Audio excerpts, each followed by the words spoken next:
Muy buenos días a todos. Les damos la bienvenida a un nuevo seminario web del Instituto de Estudios Cajasol. A diferencia de días anteriores, ya no les saludamos desde nuestros domicilios, lo hacemos ahora desde las aulas del Instituto de Estudios Cajasol. En esta desescalada, poco a poco vamos recuperando la normalidad. Dentro de unos días esperamos ya poder ofrecer formación en estas aulas. Recuperamos también la normalidad en cuanto a los contenidos y más allá de que no perdemos de vista las medidas que están entrando en vigor con el estado de alarma y que están afectando a las empresas, volvemos a recuperar otros contenidos habituales en esta casa, contenidos que hemos realizado en la propia sede del Instituto de Estudios Cajasol, en la Fundación Cajasol, en la Universidad Pablo Olavide, también en el Centro Universitario San Isidoro en los últimos años, y es que con coronavirus o sin coronavirus, cientos de alumnos universitarios se titulan en estos días, vuelven ahora a afrontar el reto de incorporarse al mercado laboral, en un mercado muy exigente. Dicen que buscar trabajo ya es un trabajo en sí, los alumnos deben prepararse en esa meta y es para nosotros un placer, pues la verdad, que contar hoy con consultoras de recursos humanos. La mayoría de las empresas, en su caso, externalizan esos procesos de selección a través de consultoras. Hoy para nosotros es un privilegio que los alumnos tengan la oportunidad de acercarse a estas consultoras, que son muchas veces sus mejores consejeros y que de la mano de ellos reciban consejos, valga la redundancia, para afrontar con éxito esa incorporación al mercado laboral. Dentro de estas consultoras tenemos la satisfacción de contar hoy con firmas tan prestigiosas como Randstad, Hays, Manpower, Michael Page y Adecco. En concreto, saludamos a Abel Alonso, manager en la zona sur de Hays, Álvaro Ceballos, manager en Andalucía, Extremadura y Levante de Randstad, Pilar de la Torre, consultora de selección directa de Adecco, María García Bautista, directora de empleabilidad de Human Age Institute, Grupo Manpower, y con Javier Guajardo Fajardo, asociado senior de Michael Page, en un coloquio que va a moderar Javier Ávila, socio de Senior Staff, muy vinculado también a nuestra casa como director del curso de experto en dirección de recursos humanos, un coloquio en el que queremos que todos ustedes participen y lo pueden hacer a través del chat de esta sesión. Queremos que esta sesión les resulte de utilidad y a través de ese chat pueden trasladarnos todas las preguntas que iremos compartiendo con nuestros invitados. Todo el esfuerzo que hayamos podido hacer desde la organización toma sentido gracias a la participación de todos los usuarios que se nos acercan al día de hoy. Queremos también agradecer a la Universidad de Sevilla, a la Universidad Pablo Olavide y al Centro Universitario San Isidoro que también haya colaborado en la difusión de esta jornada para hacerla llegar a todos los jóvenes universitarios, y en la medida de lo posible entre todos vamos a aportar nuestro granito de arena para darle esos consejos válidos y que esa incorporación al mercado laboral en una coyuntura quizás especialmente complicada este año pues resulte exitosa. Javier Ávila, sin más te cedemos la palabra para que comiences ya tu intervención. Muchas gracias. Buenas tardes, como decimos ya en Sevilla. ¿Se me oye bien? Bien, entonces, aparte, primero agradecer a Álvaro esta presentación, esta introducción, y agradecer al Instituto que nos permita estar hoy con todos vosotros para comentaros lo que consideramos puede ser útil en un momento en el que todos estáis planteando o vais a plantear relativamente pronto la salida al mercado de trabajo. Es un evento que organiza el Instituto prácticamente todos los años, y este año pues el formato cambia, pero pretendemos la misma finalidad, que a través de la experiencia que os vamos a contar las personas que estamos aquí, os podamos ser de utilidad para vuestros diferentes proyectos profesionales. La sesión de hoy la hemos preparado de la siguiente forma. Normalmente cada uno de nosotros nos presentábamos y hablábamos un poco de nuestra organización y de posibilidades. Este año, para hacerlo incluso más ágil y no repetirnos, lo que hemos hecho ha sido preparar una serie de preguntas y cada uno de nosotros, por orden, va a ir resolviendo esas preguntas, y con eso también abriremos el chat posterior para ir, a su vez, comentando las dudas que tengáis o las que podamos ir generando a lo largo de nuestra intervención. Entonces, empezamos por María García, a la cual le hacemos la siguiente pregunta. María, ¿realmente cómo está cambiando el mercado de trabajo, la nueva situación en la que nos encontramos? ¿Qué están haciendo las empresas, más allá de lo que vemos nosotros en prensa? Y hacemos otra pregunta a María, ¿se podrán hacer prácticas de trabajo? Pues a tu disposición, María, te escuchamos. Bueno, pues muy buenos días a todos. Antes que nada quiero agradecer al Instituto Cajasol la invitación que nos hace para participar en este evento. Para nosotros, desde la Fundación Humanity Institute del Grupo Manpower, los jóvenes son uno de nuestros principales focos y a quienes nos dirigimos muy especialmente, y sin duda hoy es una oportunidad de poder estar de otra manera, como bien habéis dicho, pero también cerca de ellos. Bueno, pues a la pregunta que nos haces, Javier, o que me haces, realmente, bueno, pues os he de contestar que efectivamente las cosas pues no van a ser como eran antes del COVID, ¿no? Todavía estamos en un periodo de gran incertidumbre, todavía las empresas tienen que ver cuál es el entorno legal, fiscal, laboral, jurídico, en el que se mueven y en el que nos movemos, porque pueden, y de hecho pensamos que va a haber cambios después de verano desde este punto de vista legislativo, pero la incertidumbre ha venido para quedarse. No podemos pensar que vamos a tener certezas en el mundo de la organización de ahora en adelante. De hecho, lo que ha venido el COVID a demostrarnos es que esa famosa transformación digital que tenían las empresas prevista y que muchas de ellas ya estaban en ello, se ha acelerado en 5 años. Con lo cual, todos tenemos que pensar que si lo digital se ha acelerado y es necesario, cómo nosotros podemos tener esa propuesta de valor a la empresa desde ese punto de vista digital, ¿no? Y yo quiero poner encima de la mesa, en relación a los cambios que se avecinan y a cómo están cambiando las organizaciones y cómo lo estamos viendo desde Manpower, y es una tendencia que quiero contaros y que quiero que tengamos mucho en cuenta, y es lo que nosotros hemos venido a denominar el Hybrid Talent Ecosystem. Hybrid Talent Ecosystem es el nuevo ecosistema que ya existía, pero que ahora más se va a acelerar en el mundo del empleo. Y ese Hybrid Talent Ecosystem supone que vamos a trabajar de forma distinta a la que veníamos trabajando hasta ahora, en una relación con la empresa de manera completamente diferente.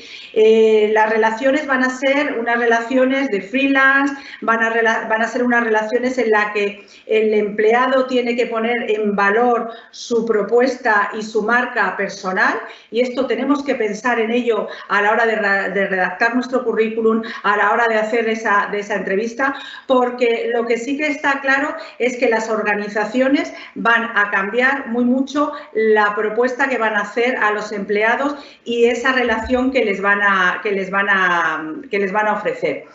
Ya ahora, antes de COVID, el 45% de la fuerza laboral se preveía que fuera lo que se denomina nomad, ¿vale? Con más de 3,5 millones de freelance en toda Europa. Pero esto se va a multiplicar muchísimo. Además, lo que se va a multiplicar muchísimo es, bueno, pues el ratio de movilidad de una empresa a otra, ¿no? El 72% de los empleos van a tener un alto grado de movilidad. Esto, que nos puede parecer algo inquietante, no deja de ser un desafío y no deja de ser una oportunidad, ¿no? Y a colación de las prácticas que me preguntas, Javier, y que es verdad que es un tema que ha inquietado mucho y que sigue inquietando, porque en el momento COVID, en general, casi todas las compañías lo que dijeron es que las prácticas se cortaran. Nosotros lo que pensamos que va a pasar es que las prácticas van a volver, a lo mejor vuelven de otra manera y vuelven de manera telemática. En aquellos grados los que se pueda hacer telepráctica, pues será como el eWork, que ya ha venido para quedarse y se hará. De hecho, nosotros tenemos, desde la Fundación, tenemos un programa de becas en el que, para personas con discapacidad, en el que pues todas estas personas han seguido y siguen durante todo este periodo realizando sus prácticas. Así que yo animo a los estudiantes a que que no piensen que las prácticas van a dejar de hacerse, porque las prácticas se harán y son una muy buena carta de presentación en un mundo en el que efectivamente se van a recortar, y esto es una realidad que no podemos obviar, las oportunidades de empleo. María, muchas gracias. Siguiente pregunta que hacemos, en este caso a Abel Alonso, que es la siguiente. Abel, ¿están surgiendo las denominadas profesiones del futuro, tal y como se indica por los expertos? Y si es así, ¿a qué nos obliga a los que queremos entrar en el mercado de trabajo? Gracias, Javier. Bueno, aprovecho y me sumo a ya los agradecimientos que antes ha comentado María respecto a la invitación del instituto, que hemos colaborado varias veces, y en este nuevo formato que todos nos estamos adaptando, ¿no?, al teletrabajo y demás, pues yo creo que es un formato que puede ser igual de enriquecedor. Respecto a la pregunta, Javier, yo desde mi punto de vista, desde el punto de vista de Hayes, evidentemente siempre están evolucionando las profesiones. No es que a día de hoy, tras el COVID, estén apareciendo profesiones del futuro, sino que ya vienen desde hace unos cuantos años hacia la actualidad. De hecho, nosotros siempre presentamos anualmente un poco la guía salarial, y este auge que ha habido, que antes hacía referencia muy acertadamente María, ¿no?, en la parte tecnológica y esta aceleración de un poco las empresas en el ámbito tecnológico ya se viene dando de hace unos años, y los perfiles ligados tanto a la parte de ingeniería como a los perfiles técnicos, lógicamente, son no los perfiles del futuro, sino los perfiles del presente ya. Perfiles que año a año estamos viendo que tienen un incremento de un 15 o un 20% de demanda del propio mercado. Lógicamente, son perfiles con una alta capacitación o que demandan una alta capacitación técnica. Ello conlleva, lógicamente, pues vinculado también a lo que hablábamos antes, ¿no?, la parte de prácticas previas o una experiencia previa para que sea un perfil demandado, ¿vale? ¿Cómo acceder un poco a este nuevo mercado? Realmente es un mercado diferente, como bien comentábamos. De hecho, hacía referencia María un poco a la marca personal. Yo también soy un fiel defensor de esto. Creo que un proceso de selección, la marca personal, sin duda, ayuda muchísimo a poder avanzar el proceso de selección. Al final, ningún candidato tiene tu propia marca personal, por decirlo de este modo, ¿no? Y las empresas dentro de un mismo nivel de candidatos, lógicamente, a nivel de experiencia estamos hablando, perfiles similares, van a avanzar con uno u otro por este encaje personal, ¿no? En estas profesiones actuales, donde esta parte personal es un poco más fría, ¿no?, a través de una pantalla en muchas ocasiones, un proceso de selección entero o incluso una incorporación. Nosotros mismos hemos hecho incorporaciones durante el COVID que ha sido totalmente en remoto. Lógicamente es más difícil llegar a la otra persona, pues como estamos haciendo ahora mismo, ¿no? Es más fácil de tener este contacto en un aula que a través de este formato remoto, pero se puede hacer de la misma forma. Evidentemente, cómo explicar estas capacidades técnicas o analíticas será un gran valor, junto con la parte de mostrarlas a nivel, pues poder enviar informes, formatos online y demás, que serán realmente lo diferente a la actualidad. Siempre se ha dicho, ¿no?, que muchos procesos de selección se empiezan a decidir en el momento que el candidato le da la mano al entrevistador. Lógicamente, a día de hoy no va a ser tan importante como es la mano, porque probablemente ni la des, ¿no? Estos procesos de selección, en el momento que son presenciales, pues son con las distancias de seguridad. Será más importante un poco cómo expliques o aportes lo que has hecho hasta el momento. Lógicamente, cuando eres un perfil un poquito más junior, que estás empezando, iniciando prácticas y demás, la parte de soft skills siempre va a seguir siendo la parte más valorada. No tanto en el futuro, sino en la actualidad. Si hablásemos concretamente de perfiles demandados dentro de esta área más tecnológica, lógicamente el mundo del e-commerce o todo lo relacionado con la venta online, creo que todos hemos comprado algo online durante este confinamiento, pues está claro que es uno de los perfiles que más está cogiendo auge respecto a lo que podía venir hasta ahora demandándose, ¿no? Dentro de lo que es toda la parte tecnológica y demás, sin duda está ligado al mundo de la venta online, posicionamiento online, marketing online y demás. Son posiciones que a día de hoy son súper demandadas en el mercado. Ya no es el futuro, es la actualidad y ya está aquí entre nosotros. Creo que en líneas generales un poco los perfiles o líneas que más están creciendo, más son cara al futuro, son en esta línea, ¿no? La línea tecnológica, la línea de ingeniería, porque al final no dejamos de consumir y toda la parte de consumo, previamente hay una industrialización detrás y un proceso productivo. Son sin duda los perfiles que más estamos demandando. Si mirásemos un poco más en la línea general de área financiera, recursos humanos, lógicamente, de hecho también hacía mención María, a los cambios en la legislación laboral, los cambios que está viendo ahora en el mercado, lleva consigo un estudio, una visión muy completa, muy diferente a la que teníamos hasta ahora, en términos de laborales, en términos de leyes específicas, en términos de contratación y demás. Esto conlleva pues, un conocimiento muy al detalle del área laboral, del área fiscal y de todo lo que tiene que ver con pues, la parte de contratación que también está cambiando, ¿no? Perfecto. Abel, muchísimas gracias. Seguimos, en este caso ahora con Álvaro Ceballos, que nos va a resolver una cuestión que ahora muchos podéis estar planteando. Cuando estáis acabando vuestras titulaciones, Álvaro, ¿es suficiente el grado universitario o sería recomendable un máster?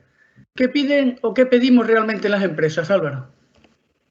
Bueno, en primer lugar, agradecer al Instituto de Estudios Cajasol la invitación, que para mí siempre es un placer poder participar con vosotros, y sobre todo los asistentes que estéis conectados ahora mismo, agradecer vuestro tiempo, vuestra disponibilidad, y me atrevo a pediros solamente una cosa, que aprovechéis la ocasión para bombardearnos a preguntas, que compartáis con nosotros inquietudes, que compartáis con nosotros, no sé, situaciones que os hayan afectado en vuestra búsqueda de empleo, porque os aseguro que no es nada habitual pues, tener a 5 consultoras como tenemos hoy, con colegas de profesión, con cada uno con sus distintas visiones, y os voy a pedir que aprovechéis este momento. Y respondiendo a tu pregunta, yo creo que como norma general, Javier, los universitarios son personas muy formadas, pero es cierto que hemos detectado que tienen carencias desde un punto de vista competencial. Es decir, desde un punto de vista práctico, se enfrentan a situaciones en las que saben identificar perfectamente las causas que provocan ese problema, pero rara vez saben resolverlos. Si a esto le sumamos que vivimos en un mundo globalizado que provoca que por un lado aumenten las oportunidades profesionales, pero que también por otro lado haga que la competencia se multiplique, el hecho hoy en día de tener un determinado grado universitario no es garantía de nada en el mundo del empleo. En mi opinión, para ganar empleabilidad, yo veo muy necesario realizar un máster que te permita ampliar tu formación por un lado, pero sobre todo te enseñe a trabajar y te muestre lo que es la realidad de una empresa hoy en día. Y respondiendo a tu segunda parte de pregunta, pues en base a mi experiencia en la selección de personal, que tiene oportunidad de trabajar con distintos clientes de distintos sectores, distintas industrias, las empresas hoy en día ya no solamente demandan unos determinados conocimientos o una experiencia específica, sino que también, eso por supuesto, pero que también demandan pues, personas con valores, con actitudes, con competencias transversales que le ayuden a facilitar su relación con el entorno, pues, tales como la flexibilidad, la capacidad analítica, la capacidad de adaptación, la toma de decisiones, trabajo en equipo, etcétera, etcétera. Por tanto, yo veo muy necesario que los jóvenes encuentren espacios en los que se formen no solamente en conocimientos, que por supuesto, sino también en competencias, en habilidades, en valores, porque eso va a ser el valor diferencial, el factor diferencial de cara al futuro. Nada más, Javier. Álvaro, muchas gracias. Seguimos en este caso con Javier Guajardo Fajardo. La pregunta, Javier, es ¿cómo me entero de las ofertas de trabajo? ¿Lo puedo hacer a través de los portales de empleo? ¿Me dirijo o nos dirigimos directamente a las empresas? ¿Busco contactos? ¿Qué nos sugieres, Javier? Gracias, Javier, por la pregunta y me uno al resto de compañeros y agradezco a Cajasol por esta invitación para el webinar. Bueno, Javier, yo considero que el mercado laboral o las ofertas de empleo son como un gran iceberg, en donde solamente vemos la punta del mismo. Es decir, esas ofertas de empleo que podemos ver en InfoJobs, LinkedIn, en nuestros portales de empleo, son las ofertas de empleo que se ven, están ocultas. Podemos saber en determinadas circunstancias quién está detrás de dicha oferta. Por contra, tenemos muchísima competencia. Si yo sé quién está detrás de esa oferta, probablemente haya 900 personas que también apliquen a dicha oferta, con lo cual tenemos menos posibilidades de ser el candidato seleccionado. Entonces, lo interesante del mercado laboral es rascar en esas ofertas que están ocultas. Digamos, sacar a la luz esas ofertas que están debajo del agua. ¿De acuerdo? Entonces, para ello, yo recomiendo movernos en noticias económicas. Esta mañana, sin ir más lejos, estuve dando una vuelta al mercado económico en Sevilla y pues vi un grupo inversor que se planteaba abrir o reabrir un complejo de golf a unos 30 kilómetros de Sevilla, por las minas de Aznalcóllar, me parece que era. Es una noticia donde ahí puede haber una oportunidad de trabajo, ¿vale?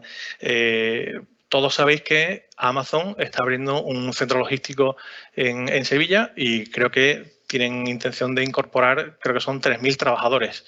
Esa noticia ya es una realidad, pero que se viene fraguando desde ya algunos años. igual, en prensa en su momento apareció el titular: Amazon desembarca en Sevilla.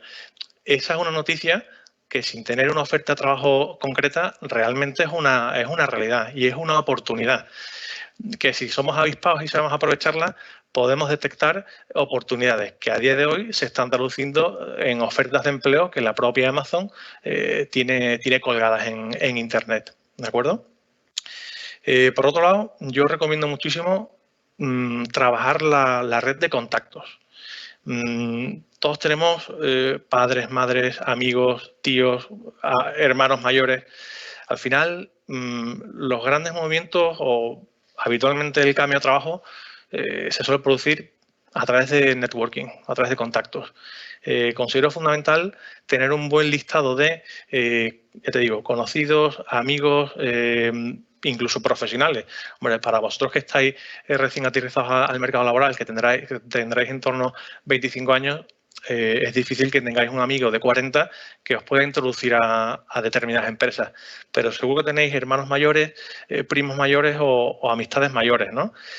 Hacer un buen listado de esos contactos, facilitarles vuestro currículum, porque ellos estarán trabajando en algunas empresas o tendrán contactos o conocimientos de esas otras empresas.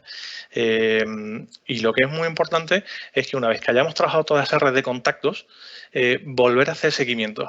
Es muy importante hacer seguimiento porque al final el día a día nos come a todos, ¿no? Y en nuestro caso, pues, nos llegan cientos y cientos de currículums diarios. Con lo cual, cuando hayamos terminado de hacer esa batida en búsqueda de empleo, al cabo de un tiempo prudencial, 1, 2, 3, 4 meses, volver a esa red de contactos y trabajarla de nuevo. Al final es la forma, esas ofertas que están ocultas, que no se ven, trabajando ese iceberg, es la mejor forma de encontrar trabajo. Javier.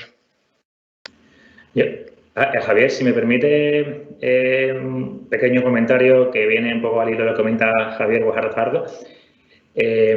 Yo aquí lo que sí que me gustaría también es poder animar a los jóvenes a que pierdan la vergüenza de poder ponerse en contacto con aquellas personas que pueden presentarle a otras personas o que pueden darle el trabajo, porque yo muchas veces me encuentro, y seguro que mis compañeros también lo habrán visto, que los jóvenes tienen cierto temor, cierta vergüenza a poder contactar vía LinkedIn con un director de recursos humanos, a poder contactar vía LinkedIn con alguno de nosotros, a poder llamar, a escribir un mensaje a alguien que le puede facilitar el trabajo de mañana. Entonces, yo lo que sí que pediría a los jóvenes que nos están escuchando, que no tengan miedo, porque nosotros, los que nos dedicamos a la selección de personal, las empresas mismas, los técnicos de recursos humanos, los directores de recursos humanos, valoramos muchísimo la proactividad. Siempre, obviamente, habiendo hecho esto en un marco de educación, de formalidad, pero a los jóvenes animarles muchísimo a que den el primer paso a ellos, que no tengan ningún tipo de temor y vergüenza a contactar, porque nunca se sabe dónde va a estar la oportunidad. Simplemente era eso, Javier. Estoy de acuerdo. Pues gracias a los dos. Llegados a la entrevista de trabajo, ¿qué valoran realmente los entrevistadores? ¿Qué valoramos realmente los entrevistadores? Otra pregunta que nos podemos hacer y que nos surge en un proceso de selección es si está el puesto dado. Y varias preguntas que también son muy frecuentes. ¿Me van a hacer preguntas sobre mis virtudes y mis defectos? ¿O aquella pregunta tan habitual de háblame de ti? ¿O cómo resolví tal o cual asunto? Y para ponerte más presión todavía... Mira, vale, perfecto. Mira, hay una persona que nos pregunta, ¿nos pueden preguntar si hemos pasado el COVID? Si quieres, esa la dejamos para el final y vamos resolviendo la primera parte. Gracias. Pues gracias a vosotros. Lo primero, la entrevista arranca creo que todo mucho antes de aparecer en el sitio. Y la actitud, lo principal, evitar siempre, sobre todo con posiciones de poca experiencia, que son casi todas las personas con las que estamos ahora mismo, pues evitar de antemano pensar que estamos con el síndrome del impostor, que lo utilizamos, que es que nos están llamando y no nos merecemos esa entrevista. Esa actitud nos puede hundir a poder afrontar con naturalidad y con seguridad una entrevista de trabajo. Entonces, pensar que si nuestro currículum ha sido seleccionado para esa posición es porque tenemos perspectivas de poder ocuparlo y que nos quieren conocer. Entonces, esa es la actitud inicial con la que deberíamos afrontarlo. el ir con seguridad. Otra cosa, tener muy claro el afrontar que la entrevista, una vez que llegamos al sitio, hay que vivirla desde ese primer momento. No sabemos quién es la persona que está atendiéndonos antes de llegar al entrevistador. Lo mismo puede ser en ocasiones el mismo entrevistador el que nos va a atender. Entonces, desde el primer momento, la entrevista ya está empezando. Mostrar mucha seguridad. Es obvio y todos lo sabemos, pero es muy importante destacarlo, que nuestro gesto, nuestra comunicación no verbal va a comunicar muchísimo más de lo que hablamos. Entonces, mostrar un gesto de amabilidad desde el principio, de seguridad y sobre todo en todo momento. Es muy complejo intentar preparar una entrevista y mantener la naturalidad, pero creo que ahí está el equilibrio y es lo más importante. Mostrarnos naturales y honestos en esa entrevista. Quizás sea la clave para que podamos conseguirlo. Yo pienso en muchos candidatos de lo que entrevisto día a día y al final de ahí muchas veces puede estar el éxito y falta de experiencia a lo mejor, pero puedes solventarlo. Otra de las preguntas era, creo que íbamos, si nos pueden preguntar, ¿no?, sobre nuestras fortalezas y debilidades. Eso es. Pues sí, normalmente sí, esa pregunta va a ir. ¿Qué es lo importante de ahí? Pues saber expresar que podemos hablar de nosotros mismos con seguridad, que podemos reconocer que tenemos defectos que vamos a intentar transmitir siempre en virtudes. Es lo importante, pero el entrevistador lo que buscamos es la idoneidad del candidato al puesto, saber quién es en un periodo corto de tiempo. Entonces, no quiero a alguien perfecto, no quiero a alguien impostado. Ahora mismo se lleva tanto de moda muchas veces el marketing, la colocación, el estudio de toda la postura, que al final hay veces que rechazamos a candidatos porque no llegamos a ellos. Estudian tanto cómo hacer una buena entrevista que la naturalidad, la honestidad, la sinceridad, el reconocer que puedo tener un defecto pero que estoy trabajando en ello. Que reconocer que he tenido a lo mejor un intervalo, un periodo de cambio, pero que me ha servido para algo positivo. Todo eso es lo que muchas veces se tiene que poner en valor y lo que al final muchas veces la empresa valora. Porque al final, si impostamos tanto, si disfrazamos tanto, luego queda en nada, queda en humo. Nos hemos podido vender muy bien, pero rascando un poco en la entrevista se llega perfectamente a ello. Y hablar pues con seguridad de nosotros mismos, qué cualidades tenemos. Si somos excesivamente extensos en demostrar nuestras cualidades, podemos resultar arrogantes. En cuanto sí, habrá tenido, Javier, algún problema con la conexión, pero recuperamos contigo con el debate. Ya vemos participación a través del chat de la sesión. En la parte derecha pueden ustedes participar. Y, Javier, creo que tú estás viendo todas estas preguntas que nos están llegando ya también, ¿no? Yo tengo ahora mismo una. Perdón, voy bajando. Bien. Bueno, había una de las preguntas para ir respondiendo, aunque se la dejamos a Pilar y si ella se reincorpora lo hacemos y si no la guardamos para después. Una pregunta que es la siguiente, nos la hace Javier. Dada la situación actual y la realización de procesos de selección vía telemática, ¿cómo debemos encarar y destacar en una entrevista telefónica? Sí que es importante, y esto siempre lo hemos dicho y es así, la sonrisa detrás del teléfono se nota. El tono de voz detrás del teléfono se nota. La pasión que tú puedas trasladar por el teléfono con tu tono de voz, con tus mensajes, se notan. Evidentemente no es lo mismo que una entrevista personal, pero es verdad que muchas veces es un filtro necesario que hay que pasar. Os dejo la palabra al resto por si queréis completar y comentar vuestras apreciaciones al respecto. Desde mi punto de vista, nosotros sí que estamos totalmente vinculados a procesos online, igual yo no tanto, lógicamente, como mi equipo, pero es la adaptación al contexto actual, ¿no? De hecho, como hacía referencia antes en mi intervención, incluso yo en mi equipo he incorporado gente telemáticamente durante este periodo. Como bien dice María, la sensación, o incluso como comentaba yo antes, el engagement es más complicado. Debemos ser un poquito más cercanos, ¿no? Aunque sea a través de una pantalla que, lógicamente, hay un filtro pues, que no podemos evitar, ¿no? Que es esta propia pantalla. Si bien al final es una realidad en la que estamos viviendo ya y que todos nos tenemos que adaptar, tanto el entrevistador como el propio candidato. Esta parte de sí o sí tengo que ver a alguien presencialmente antes de incorporarlo, en muchas ocasiones hemos visto durante este proceso de confinamiento que no ha hecho falta y que se ha incorporado tanto profesionales junior como altos directivos sin tener que realizar una entrevista presencial. Por lo tanto, yo creo que realmente esto nos va a beneficiar al mercado, sobre todo en España, que quizás somos un poco más reacios, ¿no?, a necesitar esa última entrevista presencial antes de incorporar a alguien, y con candidatos que vienen de extranjero o que están actualmente en otros países, pues siempre se dilataba un poquito más el proceso de selección. Digamos que yo me llevo como de este periodo de COVID el punto positivo es esto, que las empresas se han adaptado y han tomado la decisión de poder incorporar a gente que solo han visto telemáticamente. Un detalle solamente, Abel, no sé si nos estaba, y Javier, no sé si nos preguntaban por la entrevista telefónica o por las entrevistas online. Es distinto, ¿vale? Es distinto. La pregunta era sobre entrevista telefónica. Vale. Y posiblemente también nos dé tiempo, evidentemente, a hablar de la entrevista online, que también es otro tema que evidentemente genera mucho interés porque esto ha cambiado de una forma tremenda en muy poco tiempo. Es cierto que muchos estábamos entrevistando, perdón Álvaro, ya de forma online, pero esto se ha extendido. Álvaro, ¿ibas a decir algo? Sí, me has pillado justo que quería... Álvaro Ceballos. Quería simplemente añadir una cosa que para mí es diferencial, y es que yo soy de los que piensa que el 30% del éxito de una entrevista se basa en la preparación previa.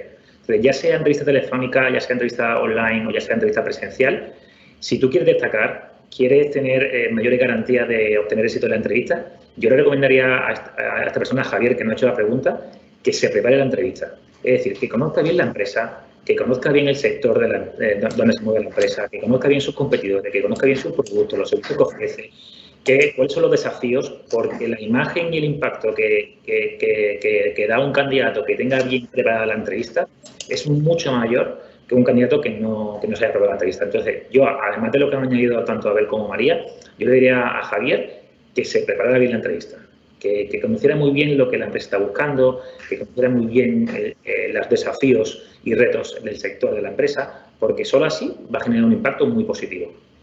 Perfecto. Y perdón, este momento, también sí, añadiría a lo que ha dicho Álvaro, no solamente conocer la empresa, sector, competencia, sino también estudiar a quién te va a hacer la entrevista. Tan fácil como meternos en su perfil de LinkedIn y ver su trayectoria. A todo el mundo le gusta que se metan en su perfil de LinkedIn. Y si tú vas a hacer una entrevista, Javier, con un responsable de recursos humanos, gusta porque genera inquietud y genera pues ganas de conocer. ¿Vale? Perfecto. Gracias, Javier. Pilar, volvemos a ti. Sí, primero, la tecnología no nos ha ayudado. Segundo, aunque íbamos muy bien en la información que nos ibas dando, hay una pregunta que te tenemos guardada, que es si nos pueden preguntar sobre si hemos pasado el COVID. Esa es una pregunta. La otra, vinculado a todo lo que estamos viendo, Pilar, tú también insistes mucho insistís todos mucho en la naturalidad. Una cosa es prepararse la entrevista y otra es que parezca que estamos, como digo, falseando nuestra personalidad, ¿no? Hoy te lo lanzo, Pilar. Lo del COVID nos lo pueden preguntar, de hecho creo que se está preguntando. Ya depende también de... Nosotros, por ejemplo, no lo hacemos. Ni se ha establecido política de no tener lo que hacer. A veces te deberás también a los clientes si lo necesitan o no, sobre todo por motivos de seguridad. Pero, bueno, las medidas preventivas son las que son. Entonces, son preguntas personales sobre enfermedades que normalmente no se tienen que contestar y en las que nosotros no entramos, ¿vale? Entonces, pueden preguntarlo, sí, podemos contestarla, ¿no? Yo ahí me limitaría a eso, la posibilidad de no hacerlo. La gente lo vende como un plus, es decir, he superado el COVID. Creo que no deberíamos entrar ahí. Creo que deberíamos entrar en todo el tema de prevención, de afrontar con sensatez, con las medidas que se adaptan y necesarias, pero no ponerlo como un plus o un valor el haber pasado una enfermedad. Ni algo negativo, ¿verdad? No creo que sea así. El estar enfermo, obviamente, si hay medidas nosotros lo estamos haciendo, hay algunos clientes que necesitan hacer una prueba médica de incorporación, pero eso se hace siempre y es algo generalizado. Por lo tanto, ahí se va a tener de forma objetiva si se tiene o no se tiene. Pero no tiene que ser algo como un plus. Yo creo que por parte de la empresa o de quien lo pregunta, no debería ser correcto. Es mi opinión. Perfecto. Bien. Yo creo, perdona Javier, que desde luego pertenece al ámbito personal, ¿no? Y yo lo que recomendaría es, bueno, pues un poco obviar esa pregunta, pero poner en valor qué se ha hecho durante el COVID. Es decir, este tiempo de stand-by, ¿en qué lo he utilizado, ¿no? ¿Para qué he utilizado yo estos 2 meses de parón en el que no he podido salir? Y eso, precisamente, bueno, pues puede ser una fortaleza y sí que es algo que las empresas también están preguntando, ¿no? ¿Cómo has aprovechado este tiempo de COVID? Así que es algo en lo que hay que reflexionar también, porque, bueno, pues hay veces que tienes que escribir para ver exactamente qué es lo que has hecho y seguramente todos hemos hecho cosas que no habíamos hecho antes y hay que ponerlas en valor precisamente en este momento, porque dentro de 6 meses nadie nos preguntará, pero ahora seguramente sí. Sí, y me parece perfecto lo que comentas, pero yo creo que si al final te están preguntando por una enfermedad, vale, entonces si simplemente contestamos de forma natural ante eso, pues mira, le he pasado o no le he pasado y a lo mejor ahí, ¿qué es lo que he hecho durante este tiempo? Pues cumplir toda la normativa, hacer las medidas preventivas correctas que se me han pedido y aparte de todo lo que tú ya hayas podido utilizar tu tiempo, pero todo enfocado a esa pregunta porque la estamos afrontando, lo estamos diciendo, pero estamos haciendo además, si a lo mejor tampoco ha habido test, como no los hay, entonces ya es entrar un poco en el riesgo y sí hacer ver que he cumplido con una normativa, que he cumplido con unas reglas, que he hecho un confinamiento adecuado, que he cumplido con mis fases y ahí sí puedo también estar aportando mucho sobre mi personalidad, sobre cómo respeto la norma, cómo me adapto a lo que hay, cómo he sido positivo, pero todo enfocado a eso, a la propia enfermedad, ¿no? O a la propia situación. Y la otra pregunta que comentabas. Bien, el anterior había salido, pero vinculado a todo el tema de cómo debemos demostrar que hemos preparado la entrevista, como decía Álvaro, pero tú insistes mucho en que tenemos que ser muy naturales. ¿Sí? ¿Cómo mezclamos las dos cosas? Es difícil, ¿eh? No impostar, es difícil no impostar y ser natural, pero muchas veces cada vez más, y son los puntos críticos, vamos a analizar qué es lo que hice en su momento. Primero, no ir con la sensación de que no me merezco esa posición, sino que me la puedo ganar. Y afrontarla, esa naturalidad, conociéndome, desde el conocimiento. Por ejemplo, si yo contesto siempre, aprendo muy rápido y trabajo un montón, o trabajo muchísimo y aprendo muy rápido. Son dos respuestas muy comunes. Estamos constantemente hartos de escuchar esa respuesta que puede ser verdad, pero vamos a profundizar un poco más en quién soy. Y eso es naturalidad también, pero me estoy preparando. Por ejemplo, si yo soy una persona que soy algo despistada, puede ser una debilidad, pero la puedo convertir en fortaleza. Pues voy a reconocer lo que he hecho para convertirlo en fortaleza. Pues utilizo mucha agenda, me he convertido en una persona muy organizada porque he afrontado una situación real que vivo, pero estoy asumiéndola de otra forma. ¿Cómo he afrontado el día a día? ¿Cómo me he enfrentado a un reto? Todo eso lo podemos preparar. Todo eso somos capaces de ver. Si he tenido unas prácticas, cómo he asumido esas prácticas como una forma como un trabajo. ¿No? Que últimamente es triste que a veces he visto en reuniones en la universidad y tal, que el alumno lo ve como, a veces, en ocasiones, no como una oportunidad profesional, y realmente lo es. Bueno, pues como ha vivido situaciones que la responsabilidad que le han dado, cómo lo ha afrontado, cómo ha asumido un nuevo reto. Todo eso sí es preparar una entrevista, saber quién soy, qué fortalezas tengo, por qué puedo destacar del resto y luego ser natural en la entrevista, nunca inventar, ser sincero. Se pasa muy mal porque al final cuando estás ante un entrevistador que tiene cierta experiencia, se llega a la mentira. Si vamos a engañar sobre nuestro nivel de idioma, nos pueden saltar en ese momento como una pregunta en inglés y se ha venido todo abajo y la situación es muy, muy violenta para ambas personas, para el entrevistador y el entrevistado. Miles de situaciones en las que se va tirando. Si me estás diciendo que hay una formación o se ha asumido una responsabilidad, si yo luego la doto de contenido, la doto de tareas concretas que estaba haciendo, ahí estoy transmitiendo que realmente lo he hecho.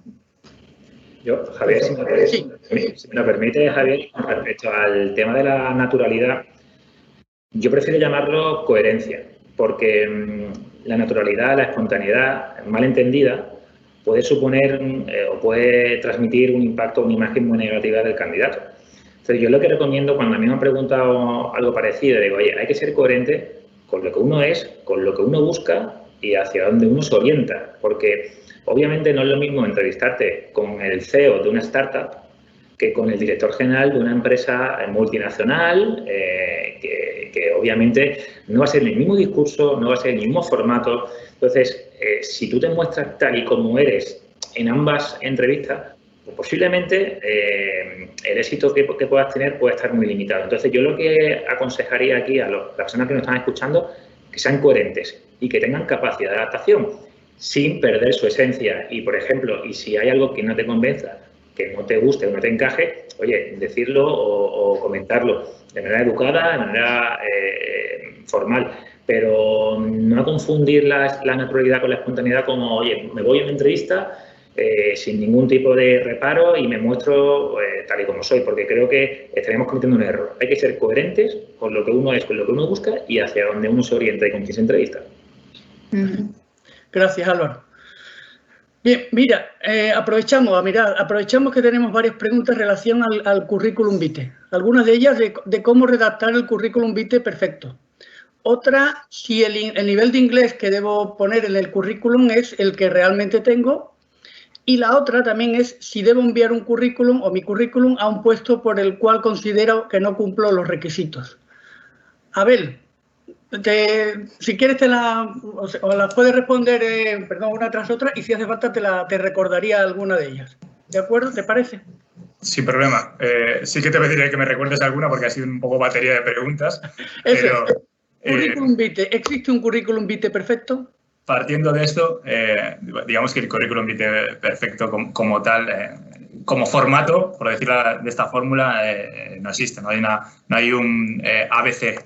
Lo que hay es, lógicamente, para que se adapte realmente a lo que el entrevistador o el mercado exige, es una buena redacción de tu experiencia. Da igual que tengas una gran experiencia o que estemos iniciándote en el mundo laboral a nivel de prácticas y demás. Seguramente, aparte de, lógicamente, la estructura que todos conocemos, ¿no? Empezando pues de lo actual hacia lo antiguo, has hecho muchas cosas, sobre todo dirigiéndonos un poco al foro, ¿no? de esta gente que está al otro lado de la pantalla, que sois un poquito más jóvenes, poned en valor.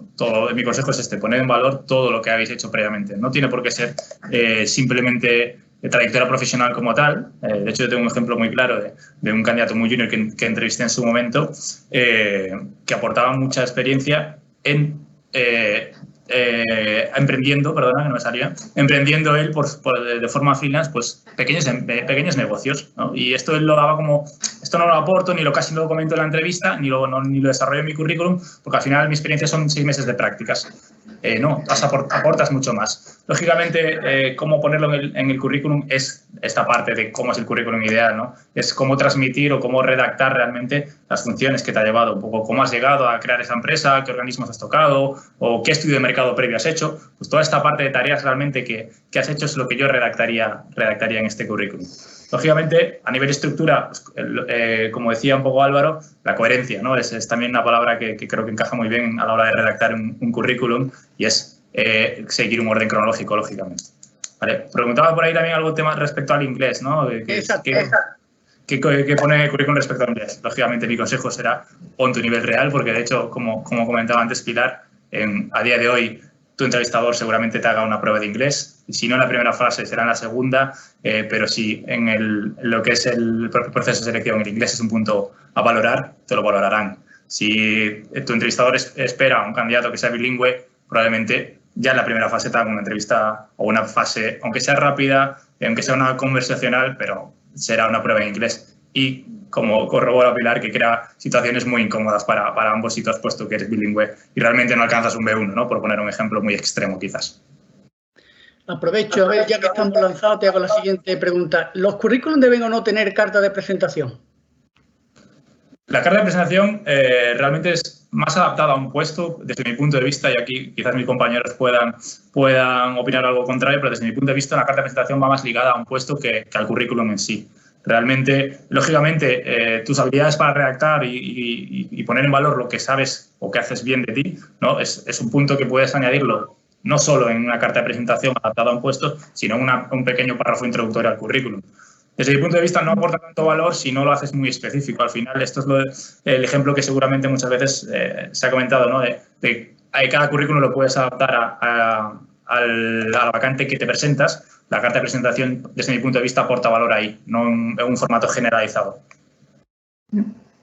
Bien, gracias, Javier. Perdón, Javier, quisiera añadir algo. Sí. Respecto a la manera de elaborar un currículum, no tengo nada que añadir a lo que ha dicho Abel en ese sentido. Sí os pido que os pongáis en el pellejo de la persona que va a leer el currículum. Imaginaos un técnico de selección o a mí mismo, que todos los días hago muchísimas cribas curriculares y tengo, pues no sé, 500 currículum que filtrar en 1 hora o en 10 minutos. Hace tiempo leí una regla de los 3 segundos y es que la persona que está cribando los currículums no dedica más de 3 o 6 segundos al mismo. Y me sentí muy identificado, porque realmente cuando tienes una batería de 500 currículums que filtrar, vas muy al detalle. Entonces, digamos que tienes que conseguir que la persona que ve tu currículum en una fracción de segundo capte tu atención. Es decir, formatos para hacer el currículum hay muchísimos, pero independientemente del mismo, tienes que conseguir pues que sea muy visual, que en un par de segundos la persona que vea tu currículum pueda decidir si le encajas o no le encajas. Creo que eso es fundamental para pasar, digamos, esa primera barrera. Gracias, Javier. Y hago una pregunta en general. ¿Conviene enviar currículums con diferente información a diferentes puestos de trabajo, según las posibilidades vea que en uno o en otro? Yo, la verdad, creo que deja muchos huecos. Normalmente esos currículums difíciles de explicar en ocasiones. Creo que si se hace un buen currículum donde destaquemos lo que más nos interesa para esa oferta, pero que se refleje todo lo demás. Antes, disculpadme, no lo sé, pero uno de vosotros decíais que había experiencia que era muy relevante. Creo que tú, Abel, me parece, y que a lo mejor intentábamos no poner o la minusvalorábamos. Creo que un currículum al final es mi herramienta de venta y me estoy vendiendo a mí y estoy haciendo ver quién soy. Si lo hago completo y pongo todo lo que he hecho, creo que va a decir y orientar muy bien a lo que me enfrento. Siempre, a lo mejor, destacando por experiencia y agrupando en otra parte lo que no sea tan relevante en un momento dado para esa experiencia. Pero hacer uno para cada siempre nos va a dejar huecos, forzosamente, y entonces no creo que refleje muy bien quién soy, quién es la persona del currículum. No sé. Yo, Javier, si me lo permite, Javier, yo voy a compartir conmigo mi postura, que es contraria a lo que comenta Pilar.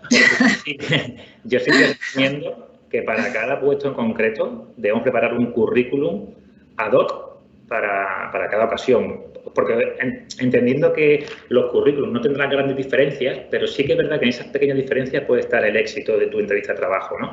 Porque, fijaos, yo creo, como decía antes, no es lo mismo una empresa de un tamaño pequeño, startup, que una empresa multinacional, a efecto incluso del formato del currículum. No es lo mismo un puesto junior que un puesto con más experiencia, no es lo mismo un puesto técnico que un puesto comercial. Yo creo que aquí la clave no está tanto en que, oye, que puedas dejar huecos, como decía Pilar, o que realmente uno no sepas exactamente quién es, sino la clave está, como decía antes, en prepararse bien la entrevista. Tienes que tener muy presente qué currículum tiene la persona que te va a entrevistar, porque si un poco lo que decía yo antes, si tú tienes que preparar un currículum para cada puesto, para cada oportunidad en concreto, luego tienes que tener muy claro qué currículum tiene esa otra persona, porque si tienes en tu discurso incoherencia o no es dinámico, al final ahí eso va a provocar que te descarten o que generes un impacto negativo. Pero yo, en mi opinión, y ahí sí que me gustaría pedirle tanto a María como a Abel como a Javier, simplemente por ver cómo ellos piensan, yo creo que, en mi opinión, sí que es necesario adaptar un currículum, entendiendo que no hay grandes diferencias, pero sí que adaptar un currículum a cada puesto y a cada empresa en concreto. Javier, por alusiones, Guajardo Fajardo, perdón. Totalmente de acuerdo con Álvaro. Hay que tener mucho cuidado. Orientar un currículum según una posición u otra, ojo. Es decir, hay que tener en función, os pongo mi ejemplo, ¿no? Mi caso particular. Yo la mitad de mi tiempo la dedico 100% al área de recursos humanos y el otro 50% al área de ventas. Entonces, si yo mañana opto a una posición de recursos humanos, lógicamente adaptaré mi currículum más a esas funciones de recursos humanos, quitándole quizás algo de hierro a la parte de ventas, pero 100% a recursos humanos y viceversa. Si opto a una posición de ventas, lógicamente destacaré pues las habilidades que tengo en la parte de ventas. Pero ya os digo que hay que tener cuidado porque luego puede haber incongruencias que saltarán tarde o temprano en una entrevista y supone 100% el descarte. Claro. Bien. Yo aquí a nuestra audiencia quiero que veáis que incluso los que trabajamos en el sector, en ciertos asuntos podemos tener opiniones diferentes. Y simplemente en algunas ocasiones pues nos ajustaremos más a una a la otra. Yo aquí siempre, cada vez que ha surgido el tema, lo que siempre he comentado es que los datos que sean lo más objetivos, que siempre sean correctos. Porque me he encontrado también personas que han enviado 2 currículums a 2 ofertas de 2 puestos diferentes, en los cuales las fechas de las empresas en las que había estado no coincidían. Incluso en algún caso no coincidía el nombre de la empresa. Con lo cual dice, bueno, por algo esta persona no nos está diciendo la verdad en este caso. Bien, seguimos si os parece. Y ahora entramos en la parte de la entrevista. Y aquí le lanzo la pregunta a Álvaro. Álvaro, hay preguntas relacionadas con las entrevistas de grupo. ¿Cómo preparar las entrevistas de grupo? ¿Qué hay que hacer? Primero, ¿qué nos podemos encontrar en una entrevista de grupo? Y segundo, ¿cómo la preparamos cuando somos candidatos a dichas entrevistas? Yo creo que las entrevistas de grupo no están orientadas, o el objetivo de estas entrevistas de grupo no es tanto el qué, sino el cómo. Es decir, aquí lo que se pretende cuando nosotros hemos realizado una entrevista grupal, ya sea una dinámica de grupo, por ejemplo, lo que observamos es el comportamiento de ese candidato ante una determinada situación planteada, ¿no? Y nos interesa saber muchísimo cómo se razona, cómo interactúa, cómo se relaciona con el resto de sus compañeros, porque nuestro objetivo es ver cómo esa persona pudiera incorporarse o pudiera desenvolverse en la empresa si resulta finalmente seleccionado, ¿no? Entonces, teniendo claro esto, que no es tan importante el qué, sino el cómo, pues yo creo que esta es la principal clave. Aquellos candidatos o candidatas que tengan que participar en una entrevista de grupo tienen que enfocarse muchísimo más en el cómo, ¿no? ¿Y cómo se puede llegar a preparar una entrevista? Pues yo creo que, primero, tienes que ir muy tranquilo. Tienes que ir muy tranquilo a esta entrevista de grupo. Quitarte ya un poco esa imagen preconcebida donde tú tienes que ser la persona dominante, tienes que ser la persona que lidere, porque al final muchas empresas no están buscando esto. Lo que están buscando es una persona de equipo, una persona que genere cohesión entre los demás, una persona que sepa argumentar, que tenga flexibilidad, que tenga capacidad de adaptación. Por tanto, yo recomendaría quitarnos un poco esa imagen de, oye, tenemos que impresionar, tengo que ser agresivo, tengo que hablar cuanto más lo mejor. Y lo segundo, ensayarlo. ¿Y cómo se ensaya? Yo creo que aquí hay que recurrir a un hermano, una madre, a un padre, a un amigo y pedirle eso, pues que nos plantee situaciones, comentar con ellos diferentes casuísticas en las que no hemos podido ver inmersos. Y al final mi recomendación, y dejo también la palabra a mis compañeros para que añadan ellos lo que consideren, es primero centrarse en el cómo y lo segundo, prepararse a través de una conversación con una madre, con un hermano, un amigo, que son los que más nos quieren y más los que nos pueden decir, oye, pues no te muestres tan violento, agresivo, no te muestres tan benevolente, intenta dar un poquito más de ti, intenta mostrarte quizá un poco más participativo. Yo solo añadiría, estoy completamente de acuerdo contigo, pero además me encantan, por ejemplo, los assessments, participo muchísimo, he llevado muchos a cabo y además se muestra el candidato tal como es. Utilizamos también mucha gamificación y ahí sale quién es. Pero también lo que quería añadir, que es muy importante que se vea que el candidato escucha a los demás. Es fundamental que vean que se preocupa por la opinión de los demás, que le importa. Y que la integra en su respuesta y es capaz de generar una nueva respuesta a lo que le planteen, pero que escuchen. Solo eso. Perfecto, gracias. Mira, estamos hablando, Álvaro, de los valientes, de los osados y las osadas, los que tiran adelante, los que no tienen miedo. Pero hay aquí algunas preguntas que son los que están en el lado contrario. Aquellos que tenemos miedo a la entrevista, que no sabemos cómo contar nuestras debilidades. Y en ese caso, María, ¿qué recomendaciones le harías a estas personas que nos vamos a sentir mucho más inseguras en esos momentos. María, no se te oye. Sí. Perdonad. Es normal, o sea, yo lo que quiero trasladar a todos los que nos oyen, que lo normal es sentir nervios, que lo normal es sentir inseguridades, porque gracias a Dios no estamos entrevistándonos no estamos enfrentándonos a entrevistas todos los días. El entrevistador sí, el entrevistador está todos los días en ese ambiente, ve las distintas actitudes, pero la persona que va a hacer la entrevista, pues lo normal no es que, y lo esperado y lo esperable, no es que estés haciendo entrevistas todos los días. Con lo cual, uno tiene que pensar que sentir esa cosita en el estómago y sentir esos nervios es algo normal, ¿vale? Luego, fuera de este pensamiento de que, bueno, tengo que ir con el miedo, yo lo que le diría a las personas para superarlo es que si realmente han hecho lo que ha comentado antes Álvaro, de conocer la empresa, de conocer el puesto de trabajo, de que realmente es algo que sí que les interesa, pues que lo demuestren, que demuestren el por qué les interesa esa oportunidad, que trasladen pasión. Muchas veces las empresas nos dicen, es que yo le miro los ojos y quiero ver ese brillo en los ojos. Y yo cuando lo escucho digo, qué complicado, ¿no? Lo del brillo en los ojos. Pues realmente es algo que se percibe, y que tú dices, esta persona va a encajar, esta persona no tiene ni idea. Y lo uno con otra pregunta que he visto en el chat de María Inmaculada, que dice que tiene unas prácticas y que cómo puede impresionar. Pues realmente no van a esperar de ella que tenga una experiencia terrible, ni que haya hecho muchas cosas, pero sí que le va a venir muy bien y va a impresionar si ha entrado a la página web de la empresa, ha visto cuáles han sido pues los últimos logros, o como también ha comentado Javier Guajardo Fajardo, pues dice como noticias del sector en el que se encuentra esa empresa, porque eso va a demostrar un interés, ¿no? Y una pasión por trabajar y por estar allí, ¿no? Y esto, pues al final, puede con ese miedo que, como os digo, es normal que se tenga. Perfecto. Gracias. Javier, me gustaría añadir algo. Sí, adelante. Respecto a esa persona que va con muchísimos nervios a la entrevista, y quizás es un punto para todos los contertulios, incluyéndome a mí, ¿no?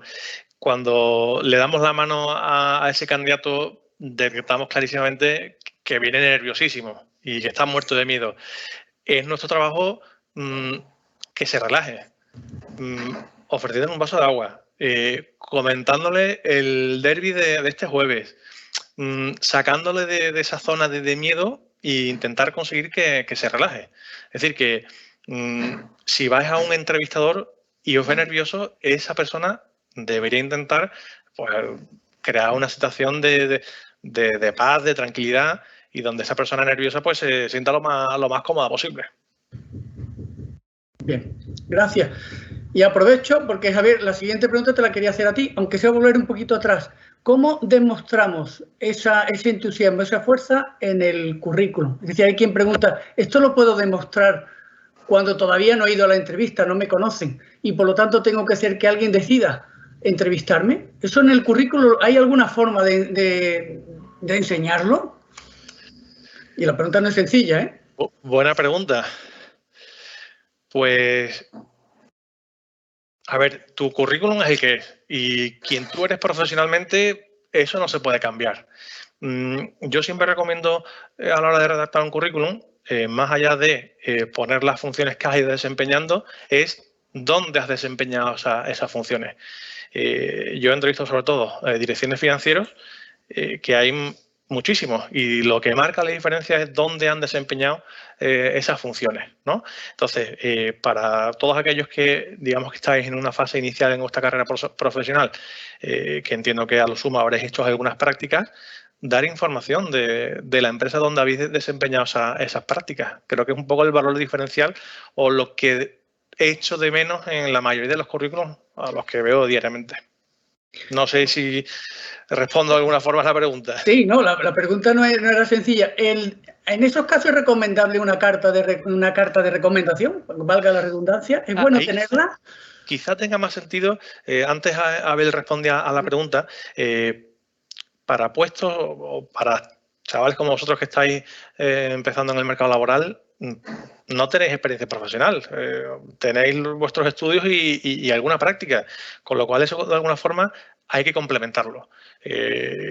Muchos recién licenciados con los que hablo pues se asustan porque el hecho de no tener trayectoria profesional automáticamente les va a impedir a entrar en el mercado laboral.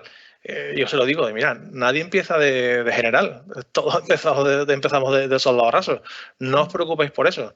Con lo cual ahí entiendo que una carta de presentación trasladando tus motivaciones, aspiraciones, fortalezas, debilidades, ¿por qué no? Creo que puede ser un buen complemento a la hora de presentarlo junto con un currículum. Bien.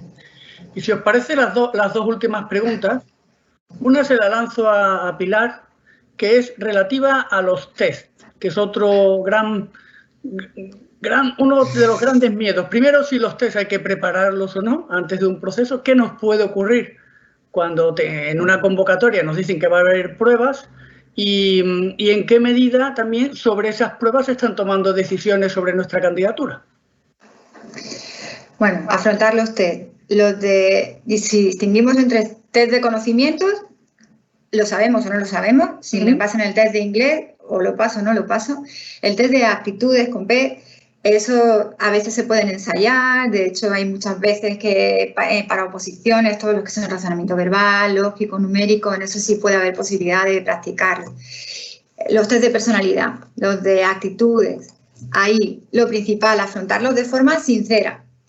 Y sobre todo, yo por ejemplo, la primera regla es no pensar demasiado en la respuesta, sino ser sincero con uno mismo a la hora de responder.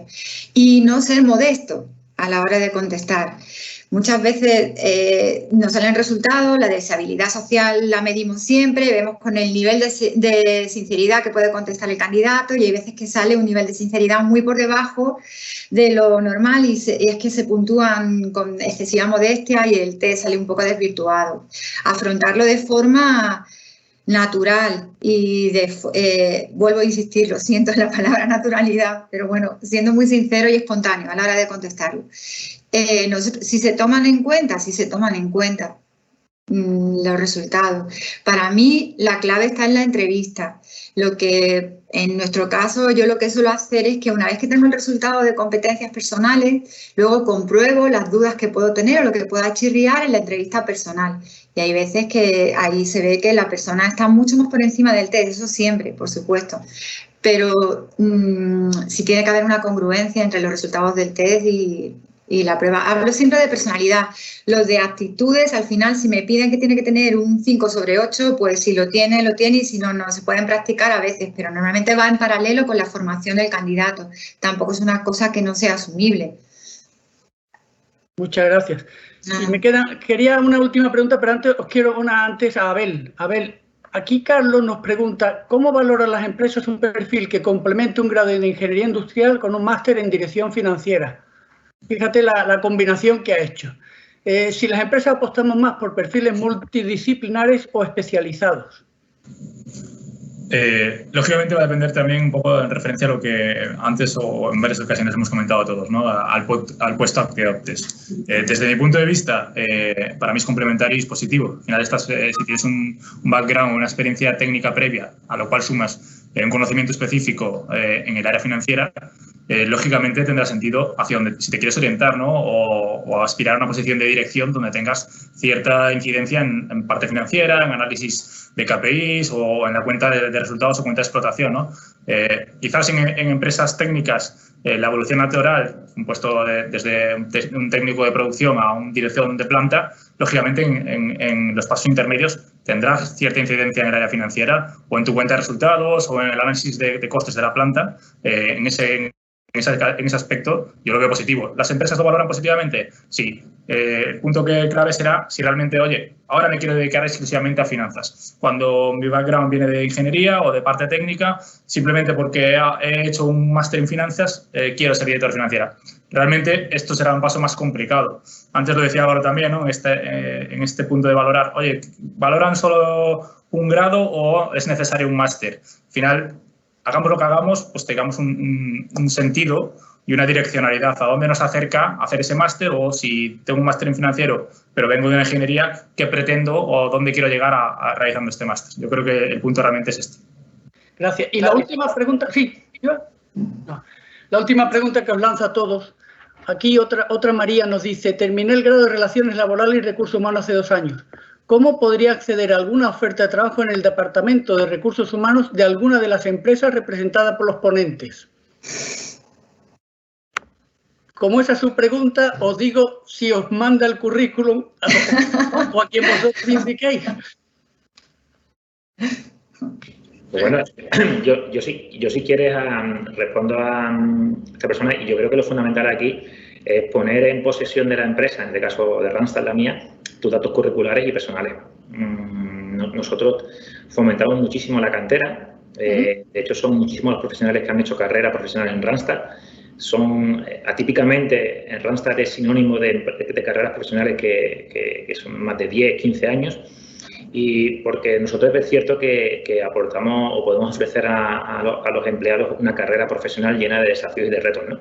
Entonces, el primer paso quizás sea el más complicado, el más difícil, pero yo animaría a esta persona que lo primero que hiciera sería hacerse un perfil dentro de nuestra página web, donde pueda mandarnos sus datos curriculares y datos personales, y que se mostrara muy proactiva y muy atenta, primero, a las oportunidades profesionales que nosotros podamos estar publicando o necesitando, porque nosotros constantemente estamos reclutando personas que se incorporen con nosotros con una beca o consultores junior, ¿ok?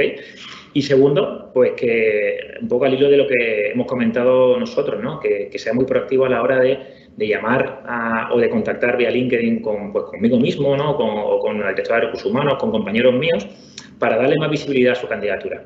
Seguro que así, si hace todo esto, va a tener muchas posibilidades de poder trabajar en una empresa como Randstad. Bien. Pues yo, para respetar los tiempos, aunque nos hemos ido un poquito, agradecer a todos estos compañeros de profesión este rato tan interesante, y nos vamos a las manos de Álvaro Martínez para que ya nos cierre el asunto. Bueno, mil gracias, Javier. Con sinceridad, es un lujo para el Instituto de Estudios Cajasol tener hoy en una misma sala. Creo que es un lujo también para los asistentes, me atrevo a decir, tener en una misma sala a Adecco, a Randstad, a Manpower, a Hayes, a Michael Page, representados a través de Abel Alonso, de Álvaro Ceballos, de María García Bautista, de Javier Guajardo Fajardo, de Pilar de la Torre, también igualmente contigo, Javier Ávila, que bien podía haber sido ponente, hoy has participado como moderador, pero bien podías haber ocupado una silla de ponente. Nos parece un auténtico lujo haberos tenido cerca y os agradecemos el cariño y la cercanía con la que siempre entendéis la llamada del Instituto de Estudios Cajasol. A todos ustedes, más de 100 conectados, os agradecemos la participación. Sabemos que estamos en época de exámenes, aún así hemos contado con una alta participación y también con un chat muy activo. Tendremos ocasión seguro en el futuro de volver a convocar acciones similares. Nada, mil gracias a todos y nos vemos pronto. Muchísimas gracias.